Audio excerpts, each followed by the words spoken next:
1738 महापराक्रमी थोरले बाजीराव आणि निजाम यांच्यात भोपाळ परिसरात एक लढाई झाली। या लढाईत निजाम बाजीरावांच्या बुद्धी चातुर्यापुढे अक्षरशः हतबल झाला। 1 लाखाचं सैन्य असताना देखील त्याला काहीच करता आलं नाही। निजामासारख्या अनुभवी शत्रूला बाजीरावांनी 24 दिवस एका जागेवर कोंडीत पकडले आणि त्यानंतर निजामाची काय अवस्था झाली ती आपण व्हिडिओमध्ये पाहूया।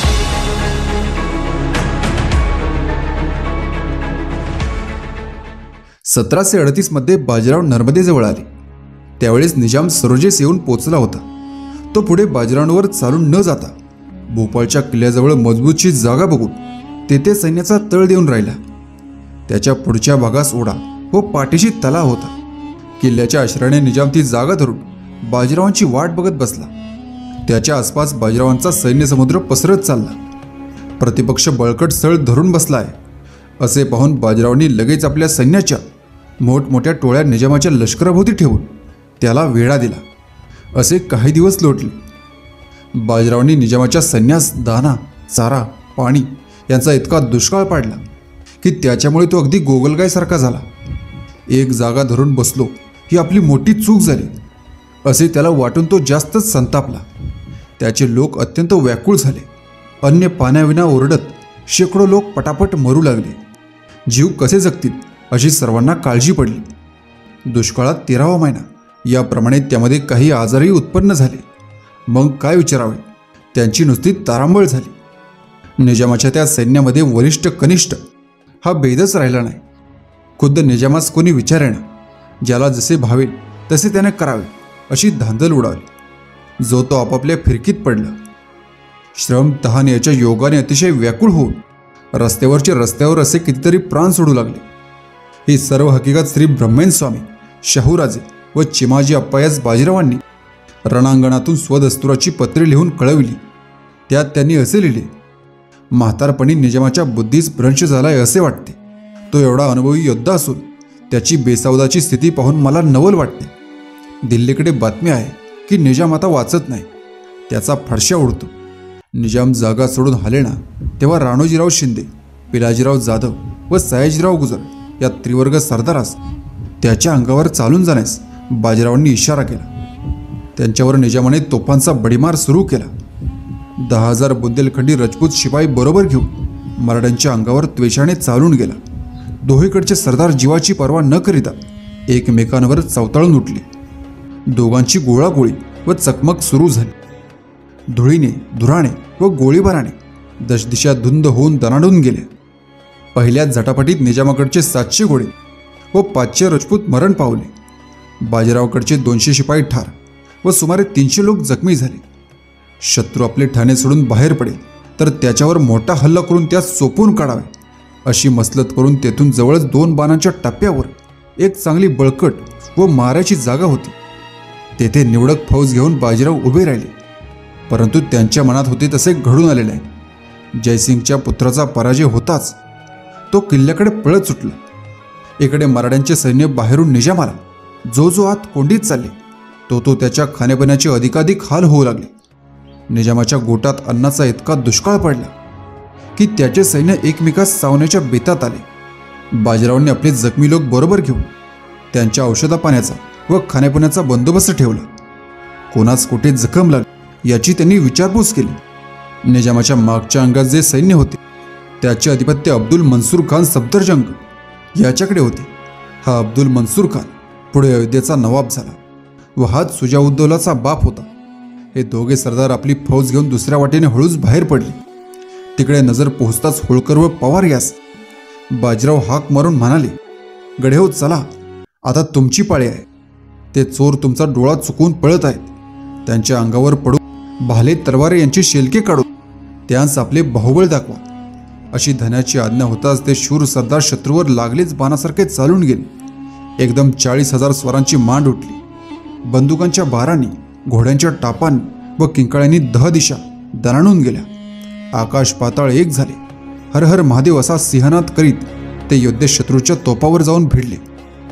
त्या समयी निजामाचे 1,500 शिपाई जागच्या जागी चीज झाले। अशा धांदलीत कोटचे खान आणि कोटचे राजे, ना कोणी कोणाचा धनी ना कोणी कोणाचा चाकर. जो उठला तो बाजीरावांना भिवून निजामाकडे धूम पळत सुटला. घोडा एकीकडे, मंदिर दुसरीकडे आणि खान भलतीकडेच, अशी अब्दुल मनसूद खानाची त्रेता झाली. उरले सुरले लोक पळत पळत जाऊन निजामाकडे रडगाणे गात उभे राहिले. बाजीराव स्वार होऊन आपल्या सैन्यासमोर विजयासारखे चमकत होते आणि शाब्बास होळकर, शाब्बास पवार असे वारंवार उत्तेजन देत होते. यामुळे मराठ्यांस वीरश्रीचा जास्तीत जास्त चेव येऊन ते शत्रूच्या सैन्यास आणखी आवळीत चालले. निजामाच्या या वेड्यात सापडलेल्या लोकात एकच हाहाकार उठला होता. मुष्टीभर आटा व कटोरभर पाणी मिळण्याची त्यांना मुश्किल पडली. बाहेर बाजीरावांच्या दास्तानात शेकडो खंड्या गल्ला व शेकडो होत पाणी भरलेले होते. त्यांचे लोक कोणत्या वेळेस कोणत्या अंगाने आपल्या अंगावर तुटून पडतील याचा शत्रूस भरोसा लागेना. यामुळे निजामाचे शिपाई डोळ्यात तेल घालून खडा पहारा करीत होते. त्यांचे कित्येक दिवस डोळ्यास डोळा लागला नाही. मनुष्यास जीवापेक्षा प्यारी वस्तू कोणतीही नाही हे खरे आहे. आता कसे तरी आपले प्राण वाचोत असे मनात आलो. आम्ही तुमच्या पक्षास येऊन मिळतो, आमचा अंगीकार करावा, असे निजामाच्या राजपूत शिपायांनी बाजीरावांकडे बोलणे चालवले. परंतु वेड्यात शत्रूची संख्या जितकी जास्ती असेल तितका तो जेरीस लवकर येतो आणि जो आपले इमान खाली घालून पूर्वीच्या धन्याला सोडून दुसऱ्याला मिळतो तो दुसऱ्या धन्याबरोबरही बेईमानी करणार नाही. हे कशावरून?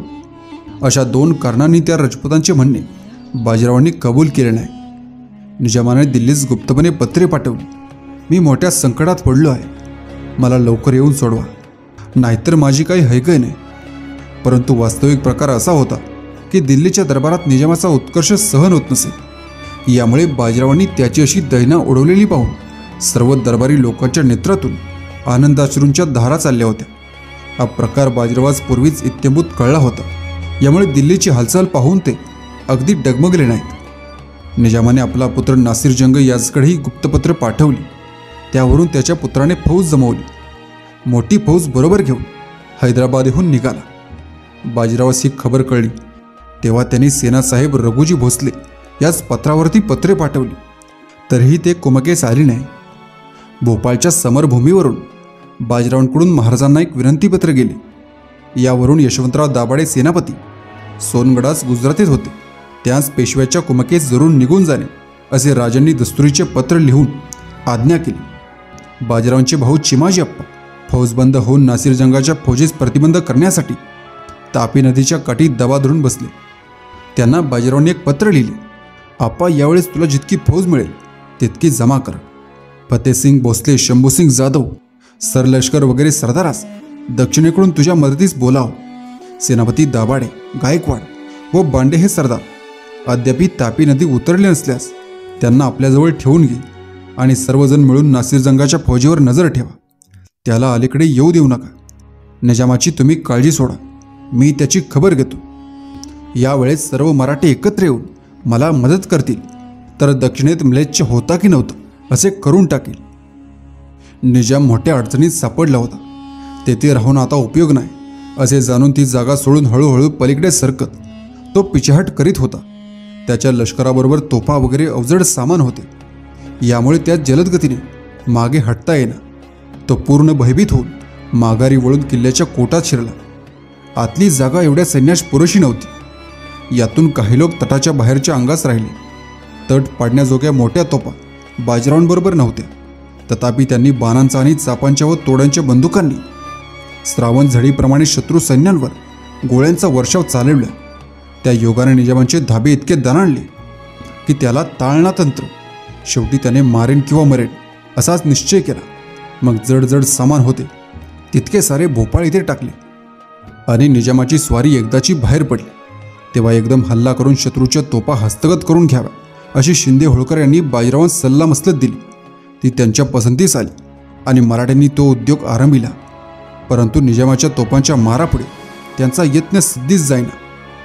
हा मजकूर बाजीरावांनी आप्पा स्वतः लिहून कळविला. तोफखानाच्या आसऱ्याने दररोज 1 कोसांची किंवा 1.5 कोसांची मजल करीत धीम्या चाल्याने सरोजेनजीक दुराई सुराई म्हणून 2 गावे आहेत तिथपर्यंत निजाम जाऊन पोचला. तरी मराठ्यांचे सैन्य त्याच्या सभोवती होते. 1738च्या जानेवारीच्या 18व्या तारखेस प्रथम वेढा पडला. तो 11 फेब्रुवारीपर्यंत तसाच होता.